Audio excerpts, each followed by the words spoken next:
8 वर्षीय दलित बौद्ध तरुणाला चॉकलेट चोरीचा आळ घेऊन दुकानदार महिलेने जातीयतेतून त्याचा एक हात आणि एक पाय बांधून झाडाला बांधत 3.5 तास त्याचा छळ करण्यात आला। त्याला फोकानी मारलंय, शिवीगाळ केली, ते चिमुकला रडत होता, पाणी मागत होता तर पाणी सुद्धा देण्यात आलेलं नाही। हे कृत्य अतिशय मानवतेला काळिंबा फासणारे अमानवीय कृत्य आहे। याचा ऑल इंडिया पॅंथर सेना निषेध करत आहे। राज्याचे गृहमंत्री देवेंद्र फडणवीस यांनी दखल घ्यावी। बीडचे पालकमंत्री धनंजय मुंडे यांनी अद्याप या पीडित कुटुंबाची भेट सुद्धा घेतलेली नाही। हे अमानवीय कृत्य, याच्यामध्ये आरोपी तात्काळ अटक झाले पाहिजे, त्यांच्यावर कठोर कारवाई झाली पाहिजे। महाराष्ट्रामध्ये दलित अन्याय अत्याचाराने जे थैमान घातलंय त्याच्यावरती राज्य सरकारने ठोस भूमिका घेतली पाहिजे। फक्त चॉकलेट चोरीचाच विषय नाही तर याच्या मागे काय दृष्टिकोन आहे याचा सुद्धा तपास लागला पाहिजे।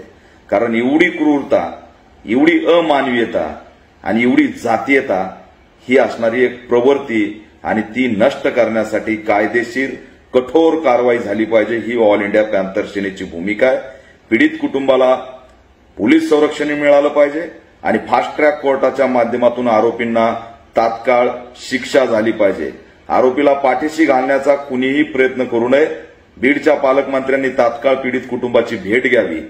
मी सुद्धा ऑल इंडिया पॅंथर सेनेच्या माध्यमातून या घटनेच्या विरोधात बीडमध्ये जन आक्रोश मोर्चा काढणार आहे की 75 वर्ष झालं स्वातंत्र्याला, तरी माणूस म्हणून आम्हाला दलितांना या देशामध्ये जगता येत नाही।